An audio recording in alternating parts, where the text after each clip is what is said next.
디모데 후서는 이제 크게 두 가지 신앙적인 도전과 교회의 구조적인 기초를 다지는 중요한 가르침들로 구성이 되어 있습니다.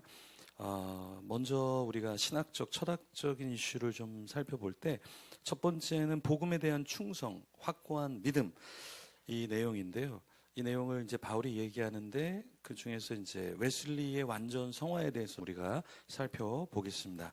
웨슬리의 완전 성화는 장단점이 있습니다. 웨슬리에 대해서 살짝 우리가 살펴보면 우리가 오해하는 게 있다. 무슨 말이냐면 웨슬리가 말한 이 완전 성화는 이 땅에서 완전히 우리가 영화의 단계에 이른다라는 게 아니라 웨슬리가 말하는 것은 완전한 사랑, 그러니까 일종의 완전한 사랑의 상태로 갈 수 있다라는 이야기를 하는 거예요. 그런데 여전히 그래도 이게 비판이 없지는 않다라는 겁니다. 그래서 완전 성화의 개념을 먼저 보시면은 여기서는 웨슬리는 완전 성화가 죄와의 투쟁을 완전히 종결하는 상태, 이게 아니다라는 겁니다. 그런데 그 웨슬리가 말하는 완전 성화는 성령의 은혜로 믿는 이들이 완전한 사랑에 이를 수 있다, 이렇게 믿은 것, 그 이야기를 한다라는 거예요. 그래서 성화의 단계적인 과정을 이야기합니다. 그 과정을 점진적으로 이루면서 마지막에 어떻게 되는가? 완전한 사랑에 이룰 수 있다라는 이야기를 한다. 그래서 좀 오해를 우리가 조금 불식시킬 필요가 있다라는 것입니다. 그러면 이제 무엇이 있냐면 우리가 신자의 책임이 있겠죠. 그런데 웨슬리도 무엇을 얘기하냐면 신자의 책임만 있는 게 아니라 성령 하나님의 역사가 있어야 된다라는 얘기를 합니다. 근데 이것은 세관점에서도 이 부분을 이야기를 해요. 세관점도 성화, 그러니까 온전한 완전한 성화로 미래 종말론적으로 우리가 인정을 받아야 되는데 그 인간의 힘으로 다 되는 게 아니라 인간의 힘으로 다 되는 게 아니라 성령 하나님의 역사가 있어야 된다라고 이야기를 한다라는 거예요. 그래서 세관점이 하나만 주장하는 것이 아니라 E.P. 샌더스의 주장과 제임스 던과 톰 라이트의 주장이 각각 조금씩 다릅니다. 그래서 누구가 어떤 주장을 했는가를 우리가 알아야 조금 더 핀포인트, 정확하게 그 신학자의 장단점을 논할 수 있다. 그런데 한 신학자만 딱 잡고 이 사람은 얘기 안 했잖아, 그러니까 이건 괜찮아, 이렇게 얘기하는 것도 잘못된 것이다. 그래서 제가 어젯밤에 이제 세관점의 역사에 대해서 쭉 짧게 그냥 개관했는데, 왜냐하면 페북에 어떤 분이 세관점에 대해서 이렇게 얘기를 하면서 전통적인 관점이 세관점을 볼 때 문제점, 그래서 세관점에 대한 이야기를 조금 적었는데 세관점을 굉장히 좁게 보더라고요. 그러니까 한 명의 사상이 세관점의 대표적인 것이라고 생각을 하는데 그것도 너무 우물한 개구리가 될 수 있다. 왜냐, 세관점이라는 것을 얘기할 때 그냥 E.P. 샌더스 한 명만을 세관점으로 우리는 보지는 않아요. 브레데나 슈마이처, 스텐달, 그리고 E.P. 샌더스, 그 다음에 제임스 던, 그리고 존 바클레이까지, 그리고 바클레이 이후에 또 계속해서 이 에녹서를 중심으로 한 또 세관점이 개진이 되고 또 유대교에서도 다시, 그래서 계속해서 이게 개진이 되기 때문에 우리가 세관점을 딱 한 부분으로 잡을 수가 없다. 그래서 여러 부분으로 이렇게 잡을 수 있는데, 그래서 세관점에서도 처음에는 이제 이러한 성령 하나님의 역사를 인정하지 않다가 너무 많이 공격을 당하니까 완전한 성화를 이룰 수 있는 것은 인간의 힘으로 할 수 없다. 왜냐하면 그 인간의 힘으로 얘기하면 결국에 로마 카톨릭의 공로주의로 빠질 수밖에 없기 때문에 계속해서 수정 보완이 되는 부분이 있습니다. 그래서 웨슬리의 신학도 우리가 인간 중심적인 것이 아니라 결국에 웨슬리도 신인, 협력, 인간의 협력이 아니라 성령 하나님의 역사를 이야기했다라는 것. 그러면 웨슬리를 왜 우리가 공격하는가라고 했을 때 첫 번째는 교리적인 모호성이 있을 수 있다. 그러니까 처음부터 그냥 성령 하나님의 역사로 우리가 온전해집니다 하면 좋은데 인간에 대한 어떤 노력을 이야기했기 때문에 그 시대적으로 이제 교리적인 모호성이 있었다. 두 번째는 이제 교만과 영적 우월감에 대한 우려. 그러니까 나 이 정도로 성화됐어라고 하는 것, 그것이 오히려 우월감과 교만이 될 수 있다라는 거죠. 그렇죠? 이 성화라는 것도 우리가 내가 이 정도 해. 근데 그게 꾸며질 수 있고, 실제와 다를 수 있는데, 이 웨슬리의 성화도 교만과 영적 우월감을 나타낼 수도 있다라는 우려점이 있는 거죠. 그리고 신약의 가르침과 불일치되는 부분도 있다. 그리고 성화의 단회적인 경험이냐, 아니면 이게 지속적인 개념이냐, 네, 이것도 우리가 좀 살펴봐야 되는데요.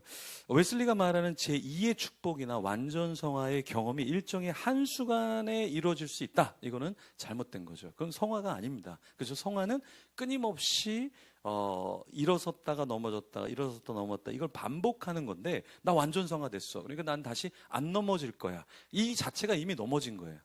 이 자체가 이미 넘어진 거예요. 인간은 넘어질 수밖에 없습니다를 오픈해 놔야 되는 것인데, 그래서 제가 어제 세관점에 대한 댓글을 달면서 뭐라고 제가 댓글을 달냐면, 예를 들어 이피 샌더스가 말하는 게 다 옳냐? 다 옳냐? 그렇지 않다.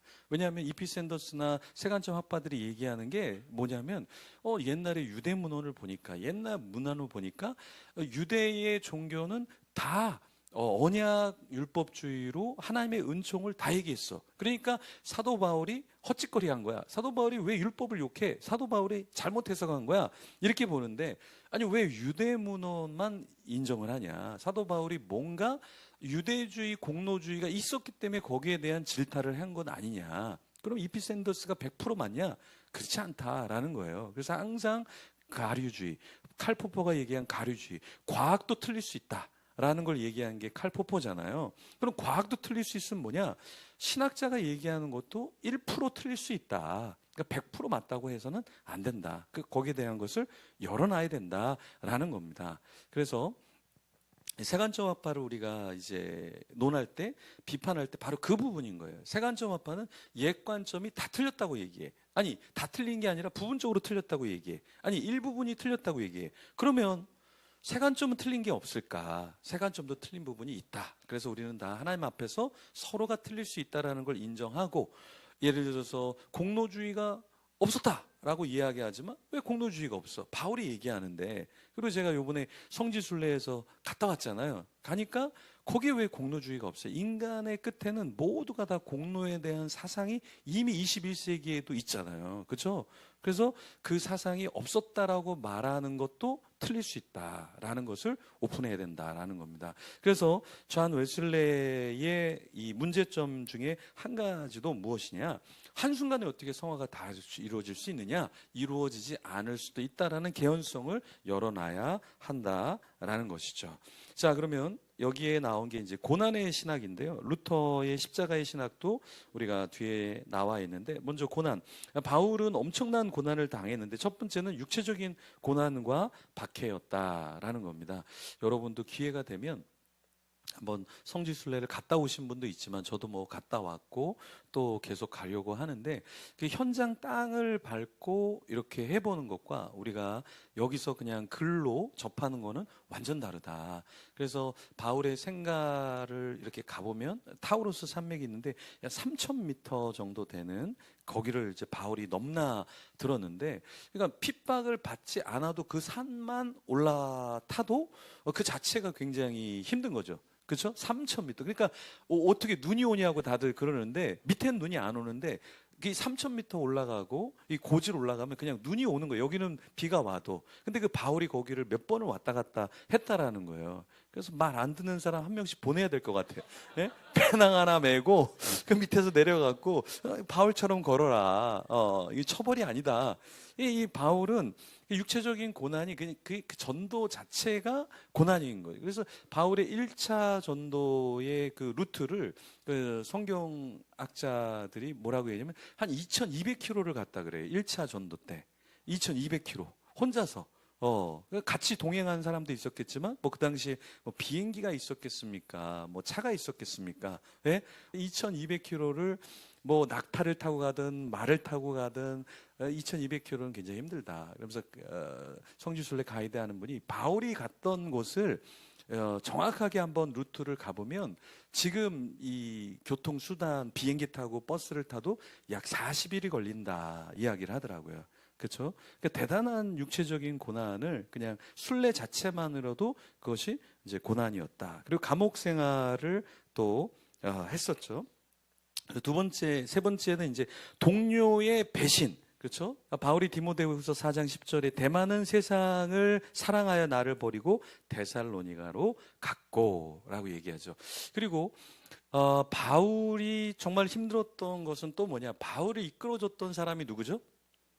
바나바죠, 바나바. 그렇죠? 근데 나중에 1차 전도 여행 후에 바나바와 결별을 하게 되잖아요.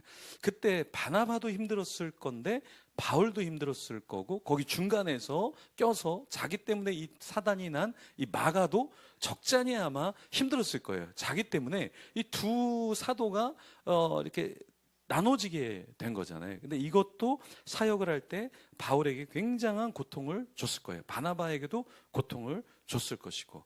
그리고 제가 요번에 가서 이제 느꼈던 것은 무엇이냐면, 왜 바나바가 바울을 데려왔을까? 이걸 잘 몰랐는데 현지에 가서 보니까 바나바가 이미 이방 교회를 안디옥에서 하고 있었고, 그 안디옥 교회가 이미 이방의 멤버들로 있었는데 자기를 대체할 사역자가 누구였냐면 이방 사역을 하는 사람이 필요했던 거예요. 근데 이 예루살렘의 유대 공동체는 다 유대인만 목회를 했잖아요. 그러니까 예를 들어서 이민 목회하면 이민 목회를 했던 사람이 이민 목회를 조금 더 이해를 잘하잖아요. 그러니까 지방 같은 경우 대구나 부산이나 이런 전라도는 거기서 조금 사투리를 하는 사람이 이 사람들을 이해하는 데 한 10년이 걸린다 하는데, 이미 다 이해하고 있고 언어도 사용하고 있고 그러면 더 탁월하잖아요. 그때 혜성같이 등장한 사람이 이 바울이라는 사람이죠. 그래서 바울을 바나바가 찾아가서 데려다가 목회를 하게 됐던 거더라고요. 어쨌든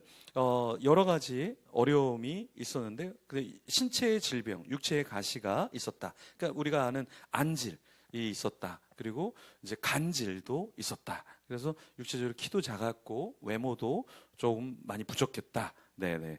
그런 이야기, 그런 것들이 또 아픔이 될 수 있었고, 또 다섯 번째는 정신적인 고통, 영적인 고통이 있었다. 이게 사회적인, 종교적인 배척이, 유대인들에게도 배척을 당했죠. 근데 이방인들에게도 나중에 배척을 당하잖아요. 자기가 교회를 세웠는데 자기 교회 사람들이 바울의 사도성을 인정하지 않잖아요. 그렇죠? 그래서 바울 서신서에 보면 나 사도야, 나 사도 맞아, 계속해서 변호하는 모습이 나타나잖아요. 근데 바울이 부모님이 유학을 보내서 예루살렘으로 갔고, 예루살렘에서 가말리알, 그러니까 오늘날로 얘기하면 서울대, 스카이대를 졸업했는데 집에 돌아왔는데 부모님이 유학을 보냈는데 얘가 예수님에 미쳐 있는 거예요. 그럴 때 이 부모님이 인정할 수 있었을까? 그래서 가족에게도 상당한 배척을 당했을 겁니다. 나중에 복음을 전해서 이제 믿는 사람들이 많아졌겠지만 그거는 후대의 일이고, 초창기에는 바울은 굉장히 어려움을 당했을 것이다. 그러면 우리가 철학적인 내용을 조금 살펴보면 이 고난과 죽음에 대한 것에 대해서 우리가 철학적으로 조금 한번 살펴보도록 하겠습니다. 자, 이 고난과 죽음에 대해서 어떻게 철학자들은 생각했을까? 역사적으로 보면 플라톤과 그 이후의 철학자들을 보면, 플라톤은 일단 고난과 죽음에 대해서 이것을 끝내는 것이 영혼의 해방이다라고 봤다라는 겁니다. 그래서 이데아, 이 저 위에 있는 저 세계로 가는 그것에 대해서 육체가 맡고 있다라고 봤던 것이죠. 바울이 있었던 길리기아 다소, 거기에 가서 제가 깜짝 놀랐는데, 밀레도, 그러니까 밀레투스도 가보고 에베소도 가보고 여러 지역을 가보는데, 이 바울이 있었던 다소가 어떠한 도시보다 철학이 융성했더라고요. 그래서 사도 바울이 서신서에 스토아에 대한 이야기를 하잖아요. 네. 스토아가 기둥에서 그늘에서 이렇게 가리켰기 때문에 스토아라는 학파의 이름이 붙었는데, 스토아, 에피쿠로스, 이런 플라톤, 이런 밀레도라는 것이 그 처음에 고대의 철학이 융성했던 것이 밀레토스잖아요. 그렇죠? 그래서 뭐 탈레스라든가 물을 이야기하는 사람, 예. 그리고 피타고라스라든가 이런 유명한 사람들이 다 어디서 나오냐? 다 밀레토스 학파에서 나왔는데, 그러니까 바울이 그러한 철학자들 가운데서 복음을 변증하는데, 바울이 자기가 철학의 고장에서, 이 길리기아 다소가 철학의 고장인데 밀레토스보다 알렉산드리아보다 어떤 곳보다 철학이 융성했던 도시가 바로 바울이 자랐던 곳입니다. 그러니까 굉장히 바울이 철학에 대해서 박식했던 사람이고 유학 가서 이 유대의 학문에 박식했던 사람인데 바울이 복음을 변증할 때는 철학을 사용하지 않고 유대의 산물을 사용하지 않고 복음으로 진검승부를 했다라는 겁니다. 이게 참 놀라운 건데요. 어쨌든 플라톤은 이 죽음을 영혼의 해방으로 봤다. 에피쿠로스는 죽음은 아무런 상관이 없다. 왜냐하면 살아있을 때는 쾌락을 즐기면 되고 죽으면 그는 죽었으니까 이제 끝난 인생이니까 뭐 죽음과 상관이 없다. 이런 논리를 펴줬습니다. 에피쿠로스는 이 삶의 쾌락을 늘 얘기하지만 어떤 우리가 말하는 방종이 아니다. 예, 그 소소한 그 소확행을 이해한 게 에피쿠로스 학파입니다. 아우구스투스는 죽음에 대해서 어떻게 얘기했냐? 인간의 원죄와 연결을 시켰다라는 겁니다. 토마스 아퀴나스는 이 죽음에 대해서 부활을 통해 육체와 영혼이 재결합을 한다. 이렇게 기대했다라는 겁니다. 데카르트는 이 죽음에 대해서 사실은 데카르트는 이성적인 사고를 강조했던 사람이죠. 그래서 사실 죽음을 육체의 종말로 보지만 데카르트는 인간의 존재의 의미를 사실은 무엇에 두냐면 인식과 사고에서 찾으려고 했다는 거예요. 그러니까 내가 생각하기 때문에 내가 존재하는 거, 이게 더 중요한 거지 죽음이나 다른 것은 중요하지 않게 생각했다. 칸트는 이 죽음에 대해서 뭐라고 얘기하냐면 이건 종교적인 영역이야 라고 산정을 하고, 그러면 인간이 도덕적인 의무를 성취할 수 있는 궁극적인 기반은 사후의 삶을 기대할 수 있기 때문에 내가 여기서 하나님이 계시기 때문에 실천이성 비판에서 그래서 종교성이 우리에게 있는 것이다 라는 이야기를 했습니다. 그러니까 순수 이성 비판에서는 종교적인 거 따지지 말자, 우리가 논할 수 없잖아, 그치? 그래서 순수 이성 비판에서는 그런 보이지 않는 영원한 이데아의 세상, 그리고 신적인 것, 자유평등 이런 거 논하지 말자라고 이야기하고, 실천 이성 비판에서 우리가 왜 도덕을 갖고 있지? 라고 했을 때 그 의무를 우리가 성취하는 것은 신적인 존재, 사후의 삶이 있기 때문에 우리가 여기서 법률을 지켜야 된다라고 이야기를 한 겁니다. 자, 하이데거는 실존주의 철학자로 누구보다 죽음을 끌어당겨 와야 된다 이렇게 이야기했어요. 그래서 실존주의의 오늘날의 CEO는 누구냐? 스티브 잡스예요. 그래서 스티브 잡스는 매일매일 거울 앞에서 내가 오늘 이 사람을 만날 것인가, 이 일을 할 것인가, 내가 죽었을 때 후회하지 않는다면 내가 만나고 일을 한다, 이렇게 생각을 하면서 결단하면서 매일매일을 살았다 그래요. 그러니까 이게 바로 실존주의의 삶인 거예요. 그렇죠? 하이데거는 죽음을 가져와야 된다라고 이야기를 했습니다. 사르트르는 무신론자였어요. 무신론자니까 신에 대한 거, 미래에 대한 거, 죽음에 대한 거 별로 중요하지 않아요. 그런데 사르트르에게는 죽음이라는 것이 인간의 자유와 선택에 따라 삶의 의미를 부여하는 배경으로서 중요하다. 네, 이렇게 봤습니다. 자, 포스트 모던에는 죽음을 어떻게 이야기하냐면 이 후기 구조주의자는 모든 것들을 단순하게 보지 않고 복합적으로 봐요. 그래서 죽음을 고정된 개념이 아니라 경험으로 설명하기보다 다층적이다, 개별적이다, 그렇게 봤습니다. 자크 데리다는 해체주의자는 죽음을 언어의 불가능성의 영역으로 뒀고요. 그래서 전통적인 죽음 이해와는 조금 다르게 본질적인 불확실성에 대해서 이야기를 했습니다. 그리고 이제 현대 심리학에 넘어와서 큐블러 로스는 죽음을 수용하는 과정, 이것을 좀 연구해야 되겠다 하고 체계를 세웠는데, 이 사람이 죽음을 직면한 사람의 내용을 5가지로 나눴어요. 굉장히 의미 있는 건데, 첫 번째는 죽음을 사람들은 부정한다. 그러면서 뭐하냐? 분노하기 시작한다. 왜 내가 죽어야 돼? 왜 내가 질병에 걸려서 왜 나만 먼저 죽어야 돼? 세 번째 단계는 타협하기 시작하는 거예요. 신이여, 네, 내가 만약에 좀 더 산다면 타협의 단계로 들어가죠. 네 번째는 우울의 단계로 들어간다. 어쩔 수 없이 죽을 수밖에 없는 인생이구나. 그러면서 나중에는 수용하게 된다는 거예요. 담담하게 그냥 다 제 인생을 포기하겠습니다. 이게 인간의 5단계의 죽음을 수용하는 과정이다라고 이야기를 했습니다. 사회학적인 관점에서 이 죽음은, 단지 사회학적인 관점은 인간이 죽는 것만이 죽음이 아니라, 이 사회학적인 관점에서는 개인적인 사건이 아니라 사회적으로 의미가 부여된다라고 봤습니다. 그러니까 현대 사회에서는 죽음이 더 의료화되고 사회적으로 은폐되는 경향이 있고 이 죽음의 의미가 변화되고 있다. 이렇게 봤어요. 그래서 이 죽음을 문화적인 맥락에 따라 다르게 해석한다라는 거죠. 그래서 예를 들어서 오늘날의 이 사회는 죽는 것만 죽는 게 아니라 왕따를 당하는 것도 사회적으로 죽음일 수 있어요. 그렇죠? 공동체에서 투명 인간이 되면 나는 이미 죽은 것이 될 수 있다라는 거죠. 고대의 죽음은 그냥 죽어서 영혼이 해방된다. 중세에는 죄와 관련되어서 죽음을 이제 해석을 했고, 근대에는 이성을 통해서 죽음을 이해를 했고, 실존주의는 죽음을 인간 존재의 본질적인 요소로 봤죠. 근데 포스트 모던의 죽음은 개념 자체에 대한 의문을 제기하면서 죽음을 의미할 수 없는 불확실한 현상, 그리고 사회학적인 죽음까지 이야기를 한 겁니다. 그렇죠?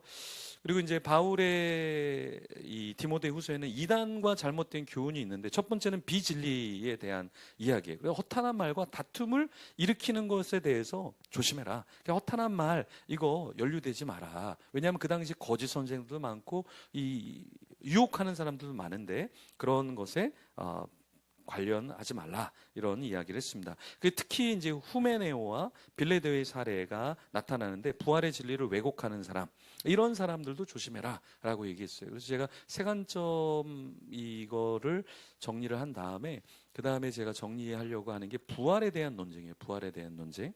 이것도 우리 기독교 안의 핫 이슈인데요. 어쨌든 이런 부활에 대한 왜곡이 실제로 바울 시대도 있었고, 영주주의적인 배경 또 신학적인 함의를 보면 거짓 교사들의 가르침이 있었고, 그것이 신학적인 성경적인 오류를 만들어 냈죠. 그래서 교회 신앙 공동체를 해체시키고 구원에 대한 위협, 이것에 심각한 결과를 초래하게 됐다라는 거예요. 그래서 어떤 분이 왜 칭의에 대해서, 왜 성화에 대해서, 왜 구원에 대해서 그렇게 많이 논하냐. 사실은 성경에서는 그렇게 큰 파트가 아닌데, 근데 왜 그러냐면 목회적으로 보면 이게 딱 보면은 가스라이팅 당한 사람이 너무 많아요. 그렇죠? 그리고 잘못된 구원론으로 이제 교회에다가 전 재산 바치고 교회에다가 막 노예처럼 살아가는데, 이게 왜 그러냐 보면 이 구원론이 잘못됐기 때문에, 신학이 잘못됐기 때문에 사람들이 망가지는 거예요. 그래서 이게 우리가 생각할 때는 조그만 파트인 것 같지만, 이 칭의와 성화 이런 구원론이 확실하지 않으면 우리는 다 끌려다니게 된다. 그래서 이게 굉장히 중요한 겁니다. 그렇죠? 그리고 바울 시대의 디모데후서 3장 5절에 보면 경건의 외형만 유지하는 것에 대해서 또 이야기를 하죠. 형식주의에 대한 비판을 하고 하나님의 능력을 부인하는 세대, 그렇게 이 내용이 나왔습니다. 그러면서 디모데후서 3장 1절에 4절엔 도덕적인 타락에 대한 이야기가 나오는데, 첫 번째는 자기 중심성이다. 두 번째는 쾌락을 사랑하는 것. 세 번째는 이러한 것이 윤리적인 문제를 넘어서 인간의 신학적인 영적인 상태를 반영한다라는 겁니다. 그래서 미혹과 거짓말을 조심해야 된다라는 이야기가 나와 있습니다. 그래서 쭉 보시면 영감에 대한 이야기, 그래서 사도 시대의, 중세의, 그리고 근현대의, 포스트 모던에 어떻게 영감이 이해되고 있는가, 요 내용이 적혀져 있으니까 읽어보시면 되고, 이제 제자도의 본질에 대해서, 제자도에 대해서 초대교회, 중세, 현대에 대해서 나오는데, 21세기의 이 제자도에 대해서 보면 13페이지 마지막 보면 21세기 교회와 제자도에 대해서 우리가 생각할 때 어떤 걸 생각해야 되냐면, 제자도와 소그룹, 그런데 한 가지 더 여러분들이 고민하셔야 될 게 디지털 시대의 제자도, 디지털 시대의 소그룹, 이것도 우리는 좀 고민을 해야 된다라는 겁니다. 그러니까 옛날에는 제자도 뭐 소그룹 그러면 이렇게 모여서만 하지만, 우리가 오후에도 세미나를 하지만 현장에서도 진행을 하지만 온라인으로 접속한 사람들도 있고, 또 영상을 담아서 또 추후에 이제 보는 사람들도 있고, 이런 것들이 21세기의 제자도와 소그룹과 교육과 양육의 형태가 바뀌어져야 된다라는 겁니다. 그런데 가장 중요한 건 뭐냐? 제가 이번에 성지순례를 하면서 많은 성경을 연구하고 많은 책을 보는 것도 중요하지만, 현장에 가서 직접 경험하면서 체크하는 거는 내가 기억하려고 하지 않아도 아쏘, 들어와, 에베소, 이런 것들이 그냥 체득이 된다라는 거예요.